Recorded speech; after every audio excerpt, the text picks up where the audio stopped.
ஓம் ஹ்ரீம் பைரவி க்லாம் ஹ்ரீம் ஸ்வாஹா. உண்மையான ஜோதிடர் யாரு? கண்டுபிடிக்கிறது எப்படி?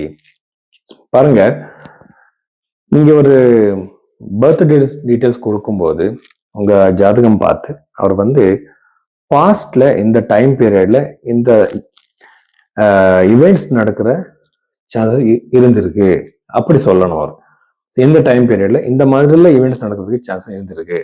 ஸோ அப்படி ஒரு பாசிட்டிவ் சொன்னா அவரை நம்ம லக்னத்தை கண்டுபிடிப்பாங்க. லக்னம் எதுக்குன்னா ஒரே ராசியில ஒரே நட்சத்திரத்துல 1000 பேர் கோடி பேர் பிறந்திருப்பாங்க. சரிங்களா? ஸோ அப்படின்னா அது நம்ம இண்டிவிஜுவல் ஜாதகம் இல்லை, லக்னம் கண்டுபிடிச்சாதான் அது சொல்ல முடியும். அதுக்கு பாசிட்டிவ் இவெண்ட்ஸ் சொல்லணும். ரெமெடி சொல்லும்போது நியூமராலஜி, டேரட் கார்டு, ருத்ராட்சம், ஜெம் ஸ்டோன்ஸ் இது எல்லாமே ஜோதிடத்துல இல்லை. புருஹத் பராசர ஓரா சாஸ்திரத்துல கால சர்ப்ப தோஷம் இல்லை, செவ்வாய் தோஷம் இல்லை, நிறைய விஷயங்கள் இருக்கு பேசுறதுக்கு. அங்க இருக்கிற ரெமிடிஸ் என்ன? ரொம்ப சிம்பிளான ரெமிடிஸ். கஷ்டத்துல இருக்கிறவர் எப்படி அவ்வளவு செலவு பண்ண முடியும்? சிம்பிளான ஜபம், தானம் 2 தான் இருக்கு. இப்படியெல்லாம் அதை சொல்லணும். இந்த மாதிரி ஜோதிடம் சொல்றவர்கிட்ட நீங்க போங்க, உங்க ஜாதகம் காட்டுங்க, அவர் சொல்வாங்க. எதுக்குன்னு உங்க பாஸ்ட் சொல்றவர் ஃபியூச்சர் கூட அவர் சொல்லுவாங்க. நிறைய பேர் கேட்பாங்க, சார் நீங்க எப்படி ஜாதகம் பார்ப்பீங்க? நான் ஃபர்ஸ்ட் இந்த தசா பீரியட்ல நான் சேஞ்சஸ் பண்ணிக்கிறேன், ஜெமினி சிஸ்டம் அப்ளை பண்றேன், பிரஷ்ன சாஸ்திரம் பார்க்கிறேன். யாருக்கு ஜாதகம் இல்லையோ அவரோட கை ரேகை நான் பார்க்கிறேன். கை ரேகையில் இருக்கிற லைன்ஸ் வச்சு பிரஷ்ன கோண்ல பார்த்து ஒரு டெக்னிக்கல், அது நஷ்ட ஜாதகம்னு சொல்லிட்டு ஒரு மெத்தட் இருக்கு, அதை பார்த்து நான் அப்ளை பண்ணிட்டு அஸ்ட்ராலஜி சொல்றேன். இவ்வளவு விஷயங்கள் எல்லாமே ஜோதிடத்துல நிறைய பேர் சார் அவர் சனி பத்தி, குரு கிரகம் பத்தி 1 hour 2 hours பேசுறாங்க, என்னென்னமோ பேசுறாங்க ஜோதிடம் பத்தி. ஆனா நமக்கு அது எல்லாமே வேணாம். நமக்கு பாஸ்ட் ப்ரெடிக்ஷன் சொல்லிதான் ஆகணும். நான் எப்படின்னா, ஒரு தடவை அவரோட ஜாதகம் பார்த்து எனக்கு பாஸ்ட்ல நடக்கிற சில ஈவெண்ட்ஸ் சொல்ல முடியலன்னா நான் அவருக்கு கன்சல்டேஷன் கொடுக்க மாட்டேன். ஸோ இது என்னோட ஒரு ப்ரொஃபஷனல் எத்திக்ஸ். எதுக்குன்னா, இந்த பர்த் டைம் சரியா இல்லைன்னா ப்ரெடிக்ஷன் கொடுக்க முடியாது. இது மனசுல வச்சுக்கோங்க. உங்களுக்கு இந்த ஜோதிடத்துல இந்த மாதிரி ஜாதகம் பார்க்கணும்னா நீங்க பைரவி ஆஸ்ட்ரோல நீங்க கன்சல்டேஷன் புக் பண்ணலாம். ரிச்சிக ராசி 2026 ஏப்ரல்ல பிறந்தவருக்கு, இந்த ரிச்சிக ராசியில பிறந்தவருக்கு என்னென்ன பாசிட்டிவ் நெகட்டிவ் இருக்கு நாம பார்க்கலாம். ஸோ ரிச்சிக ராசியில இந்த பஞ்சம பாவத்தை பார்த்தா, சதுர்த்த பாவத்தை பார்த்தா ராகு, மர்க்யூரி, செவ்வாய், இவ்வளவு கிரகங்கள் இருக்கு.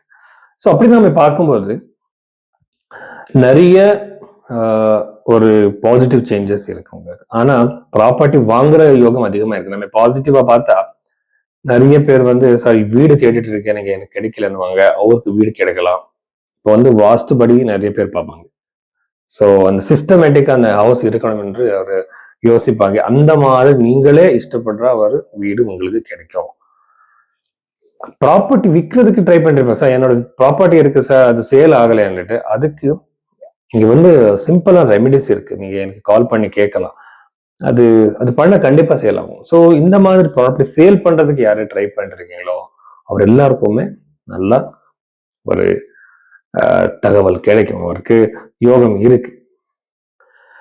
பூர்வீக சொத்துக்கு சம்பந்தப்பட்ட விஷயங்களில ஏதாவது இஷ்யூஸ் இருக்கும் உங்களுக்கு இங்க, இல்லைன்னா உங்க பிளேஸுக்கு சம்பந்தப்பட்ட இடத்துல ஏதாவது லீகல் இஷ்யூஸ் நடந்துட்டு இருக்கலாம், அது சால்வ் ஆகும். அது கோர்ட்ல இருக்கலாம், பேச்சுவார்த்தையில சால்வ் ஆகுற சான்சஸ், செட்டில்மெண்ட் ஆகிற சான்சஸ் இருக்கு. ஸோ நிறைய நாள் எனக்கு ப்ராப்பர்ட்டி இஷ்யூஸ் இருக்கு சார், சால்வ் ஆகலைன்னா இந்த டைம் பீரியட்ல இந்த ப்ராப்பர்ட்டி இஷ்யூ சால்வ் ஆகும்.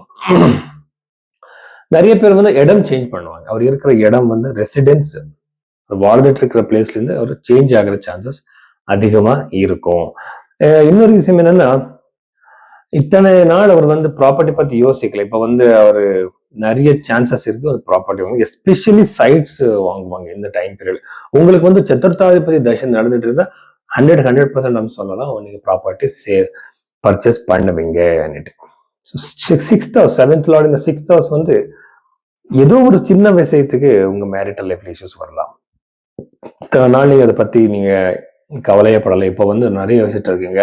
அந்த விஷயத்துல மேரிட்டல் லைஃப்ல, ரிலேஷன்ஷிப்ல நீங்க ரிலேஷன்ஷிப்ல இருந்தா, ரொமான்டிக் ரிலேஷன்ஷிப்ல நீங்க இருந்தா அங்க பிரச்சனைகள் வரும். ஏதோ ஒரு சின்ன விஷயத்துக்கு நீங்க பிரியிற ஒரு அதிகமான சான்சஸ் இருக்கு. பஞ்சம பாவம் கொஞ்சம் அஃப்ளிக்டடா இருக்கு. ஆனா ஸ்டூடெண்ட்ஸ்க்கு ரொம்ப நல்லது. அவ்வளவோ ஒரு கான்சென்ட்ரேஷன் டிஸ்டர்ப் ஆகுற சான்சஸ் அளவு ஒன்றும் இல்லை. அஷ்டம பாவத்தில் இருக்கிற செகண்ட் லார்ட் இந்த 8th ஹவுஸ் வந்து யூஸ்வலா உங்களுக்கு வந்து அன்எக்ஸ்பெக்டடா பணம் வரும். இப்போ நீங்க கடன் பிரச்சனை இருக்கே சார், இது எப்போ இன்னும் கிளியர் ஆகுது, எங்கேருந்து உங்களுக்கு வர வேண்டிய பணம் கண்டிப்பா வரும். இல்ல பிசினஸ்ல கூட சடன் ஒரு ரைஸ் இருக்கும் இந்த மாதத்துல. எஸ்பெஷலி நீங்க யாராவது பிசினஸ்ல இருக்கீங்களோ, இந்த ராசியில பிறந்தவர் கண்டிப்பா உங்களுக்கு எங்க இருந்து ஒரு பணம் ஒரு பல்கா உங்க கை சேரும்.